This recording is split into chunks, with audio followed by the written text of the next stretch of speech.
В эфире Абхазского телевидения информационный выпуск Амши Кушара. Здравствуйте. Сегодня в выпуске. Приняли закон о противодействии коррупции. Увеличили число депутатов. Репортаж с заседания сессии Народного собрания. Готовятся к сбору урожая. В Абхазии начинается мандариновый сезон. О любви в одном сборнике. Презентация книги абхазских поэтов.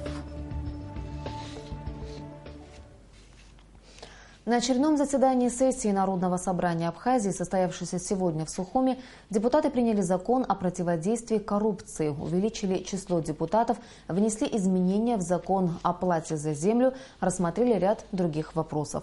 Подробности в репортаже Асиды Малия.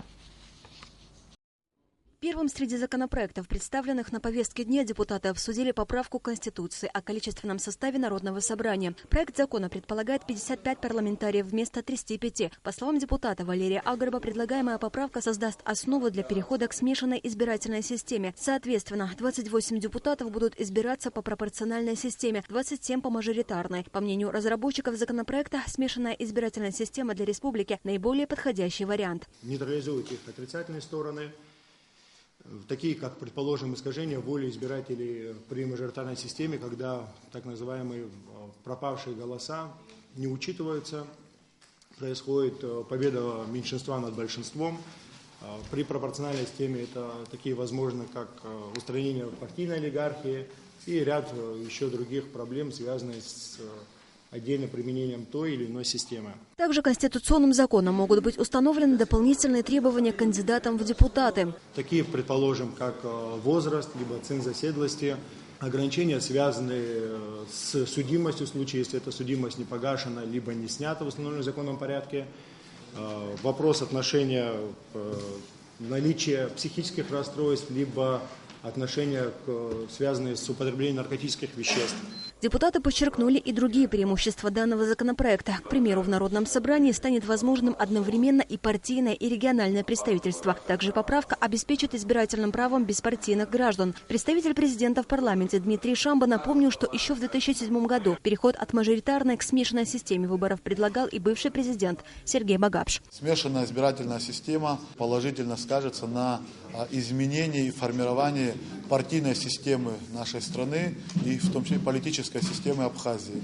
Исходя из этого, мы поддерживаем принятие данной конституционной поправки. Закон о количественном составе Народного собрания был принят в первом чтении. За него проголосовали 29 депутатов. Депутаты обсудили закон, инициированный президентом, о местном самоуправлении и управлении в Республике Абхазия. Вносимая в закон поправка связана непосредственно с порядком формирования местных органов управления. В ней предусматриваются различные способы назначения президентом главы местных администраций. К примеру, президент может назначить главу администрации только с согласования и согласия органов местного самоуправления, или же наоборот. Данные изменения предусматривает, что полномочия, состав полномочий, порядок выборов органов местного самоуправления будет определяться конституционным законом. На сегодняшний день и статус полномочий и порядок выборов органов местного самоуправления определяется обычным законом. Но с тем, чтобы гарантировать конституционную стабильность, с тем, чтобы не менять часто и простым большинством те полномочия, которые относятся к органам местного самоуправления, предусмотрено, что данный статус будет определяться конституционным законом, и любые изменения перечня полномочий органов местного самоуправления для их изменения необходимо будет получать конституционное большинство, то есть в усложненном порядке вносить данные изменения. Данный законопроект парламентарии бурно обсуждали, высказывая разные точки зрения. Среди его противников депутаты Ахрабжане и Алмаз Джапуа. Когда мы говорим, что есть разница между местным государственным управлением и местным самоуправлением, по моему глубокому убеждению, это просто игра терминами. Главная принципиальность, насколько мы даем независимость, самостоятельность местной власти. А как мы это назовем, местное государственное управление или местное самоуправление, это вопрос второй. А вопрос первый, мы приходим к тому, что местное самоуправление не приобретает той самостоятельности, которую, например, лично мне, как депутату, хотелось бы. И вот это мнение я высказал. Спасибо. Как в моем понимании будут развиваться события? Эти главы администрации на местах, зная, что судьба их должности зависит только от того, насколько они находятся в прямой взаимосвязи с президентом, будут практически отстранены от людей, уверен. Готов признать, что в приграничных регионах, возможно, там в Гаграх и в Гале нужно будет вводить вот прямое управление президентское, но при этом на всей остальной части территории Абхазии не могу с этим согласиться, потому что как только люди, чиновники исполнительной власти понимают, что судьба их должности зависит только и исключительно от воли президента, все остальное уходит на второй план. Нынешняя система тоже не может остаться в том виде, в котором она существует, но идти ли вперед или идти назад, по-моему, тут однозначно назад мы идем, и это нам придется через какое-то время 100% пересматривать. Я считаю, что всегда при всех распределении полномочий президентская власть должна быть всегда сильная. При всем при том, что мы говорим и мы делаем шаги для того, чтобы перераспределить полномочия, все равно президентская, вернее, исполнительная власть должна быть сильной. Депутат Аслан Кубахян поддержал законопроект, но при этом рекомендовал не спешить с его внедрением. Мы начали большие реформы.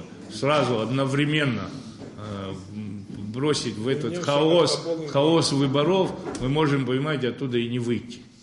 Я считаю, я опять-таки являюсь убежденным сторонником выборов в местном самоуправлении, и глав сел, и глав районов и тому подобное. На этом этапе я считаю, что да, надо воздержаться, надо посмотреть, что у нас получится с выборами в парламент, а потом аккуратненько переходить на все эти мероприятия. Также депутаты внесли в исчерпывающий перечень городов страны Пицунду, поскольку статус города он приобрел до принятия базового закона. Внесены изменения в закон о плате за землю, согласно которому будет действовать новая льготная категория граждан – крестьян, в чьем имуществе находится приусадебный участок. По данному законопроекту 25 сотых гектаров приусадебного участка отныне не будет облагаться налогом. На сегодняшний день, что есть возможность официально дать крестьянам не платить за что-то, это уже хорошо. Значит, крестьянину, если чем-то стимулировать на какие-то вещи, пусть это будет мизер, но есть начало. И вы должны понимать, вот это вот снятие оплаты, оно тоже экономически, там есть расчеты, которые недополучит казна в общем. Вы же понимаете, да, Георгий Георгиевич? Это же не просто так сняли. Значит, бюджет более 8 миллионов уже недополучает. То есть на какие-то уже, какие-никакие, на какие-то жертвы пошла тоже государство ради того, чтобы чем-то крестьянину помочь. И все-таки предлагаю, если можно, исключить слово площадью до 0,25 га. Пусть освобождаются приусадебные участки в сельской местности. Вот слово оставить. А другое дело, почему они нарушили, дали не положено, но так не должно быть. Есть прокуратура, есть другие органы, которые должны следить за этим. Участки для выращивания однолетних и многолетних сельхозкультур. Если мы не остановим какой-нибудь предел, то эти земельные участки будут переводиться в категорию приусадебного участка, и мы вообще не получим земельный налог, это будет еще больше выпадения доходов. С тем, чтобы обеспечить стабильность законодательного регулирования, принятые ставки установлены бессрочно. Законопроект о плате за землю принят в окончательном чтении. Также в окончательном чтении принят проект закона о ставках земельного налога, которые остаются на прежнем уровне. С тем, чтобы участники экономической деятельности были спокойны, что ставки земельного налога кардинально не будут меняться ежегодно, и когда будут принимать решение об осуществлении экономической деятельности, и будет стабильно налоговое законодательство. Определены и налоговые ставки на земельные участки, предоставленные юридическим и физическим лицам. В окончательном чтении парламент принял проект закона о противодействии коррупции. В частности, предусматривается проведение экспертизы нормативно-правовых актов. На вашем рассмотрении находится уже подписанный договор, проект закона о ратификации договора между Республикой Абхазия и Российской Федерацией о сотрудничестве по уголовным делам. И как раз таки одной из форм сотрудничества есть взаимодействие по уголовным делам, что касается преступлений коррупционной направленности. Арест незаконно нажитого имущества и передача тому государству, где это имущество было незаконно нажито. Кроме того, согласно данному законопроекту, независимую экспертизу смогут назначить партии и общественные организации. Предусмотрены определенные требования к порядку принятия решений в области экономических отношений, обязательно проведение аукционов и тендеров на приобретение техники и любой другой закупочной деятельности государства на бюджетные средства. Без поправок в третьем окончательном чтении принят законопроект о банках и банковской деятельности. Вопрос о введении в Национальный банковский совет представителя от Народного собрания депутаты отложили для согласования кандидатур. В первом чтении принят законопроект о налоге на добавленную стоимость. Он направлен на создание условий по защите и повышению конкурентоспособности отечественного производителя. Проект предусматривает внедрение механизма взимания НДС при ввозе товара на таможенную территорию Абхазии. В комитете отрицательное отношение было высказано по поводу введения налога на добавленную стоимость, то есть на изъятие на таможенной территории, то есть как так называемого налогообложения при ввозе товаров. Потом, значит, что перечень тех, которые, значит, освобождаемых товаров, чтобы не устанавливался Кабинетом министров, но и другие множество замечаний. Постановлением Народного собрания на должности судьи арбитражного суда республики избраны Аксида Джения и Кама Аристава. Асида Малия, Эльдар Дамиров, Беслан Джинджал, Абхазское телевидение. Рауль Хаджимова поздравил Владимира Путина с праздником Днем народного единства, который отмечается 4 ноября в России и символизирует общенациональную идею гражданского согласия и сплоченности всех народов России. История России содержит важные уроки, напоминая, что только твердая защита национальных интересов, уважение к национальной идентичности и духовным ценностям делает Российскую Федерацию сильной и процветающей державой, отмечается в частности в поздравлении президента. В МИД Абхазии состоялась встреча министра иностранных дел Вячеслава Чиликба с почетным консулом Абхазии в Великобритании, профессором Школы восточных и африканских исследований Лондонского университета доктором Джорджем Хьюитом. Профессор рассказал министру о своей деятельности в Великобритании в качестве почетного консула, обсудил перспективы укрепления международного положения нашей страны. Кроме того, на встрече обсуждались планы по активизации дипломатической деятельности Абхазии в Западной Европе, сообщает сайт МИД Абхазии. После орехового бума в свои законные права вступает цитрусовый сезон. В мандариновом раю сейчас не до отдыха. Практически на всех плантациях готовятся к сбору урожая. Как проходит подготовка к сбору урожая, узнавала Рената Шакая. Ветки мандариновых деревьев сгибаются под тяжестью плодов. Собрать их нужно до холодов. Мандарины в стране с гордостью называют оранжевым золотом. Но сейчас они еще чуть зеленоватые. Агрономы объясняют, поздняя весна, засушливое лето, холодная осень. Из-за этого урожай собирать начнут только через 10 дней. Пока у фрукта не товарный, не солнечный вид. В целом мы думаем, что в районе, в госсекторе будет собрано около 1500 тонн урожая. И в частном секторе в порядке 10-12 тысяч. Это меньше, чем в прошлом году, позапрошлом году. Рекордного урожая в этом году не будет, предсказывают специалисты. Поэтому на плантациях будут стараться не испортить ни одного фрукта.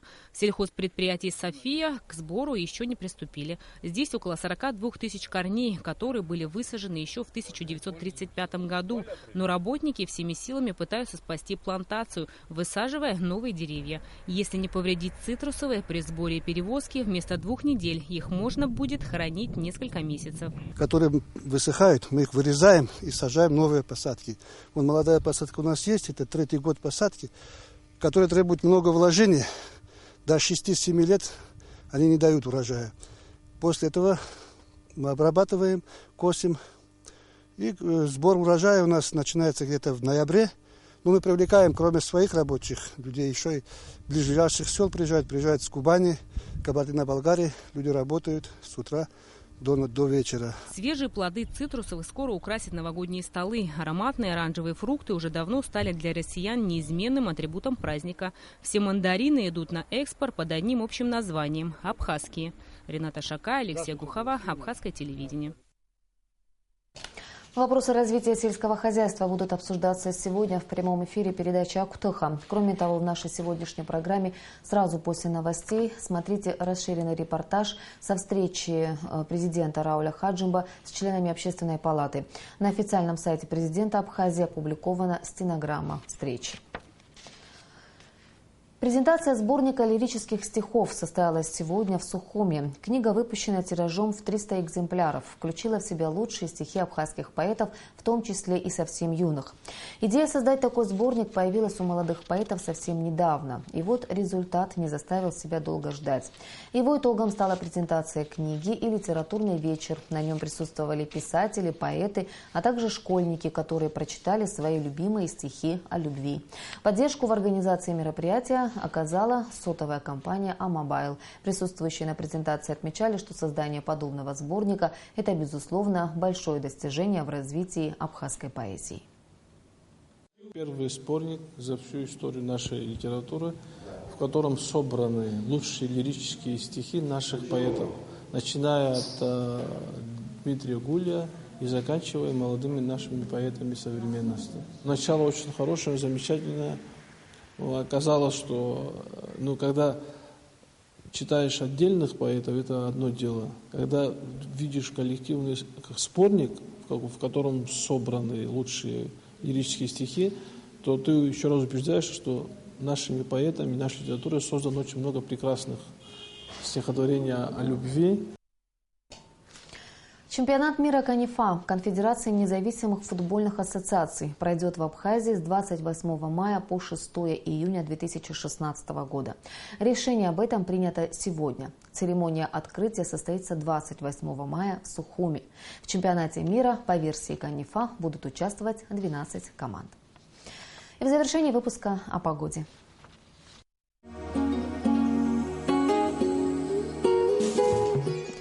По сообщению гидрометеослужбы, завтра в Абхазии ожидается малооблачная погода без осадков.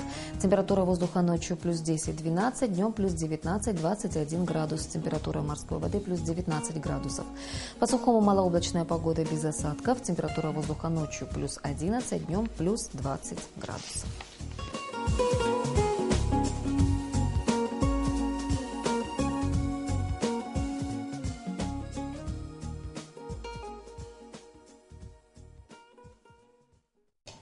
Информационный выпуск завершен. Я желаю вам всего доброго и прощаюсь. До встречи в эфире.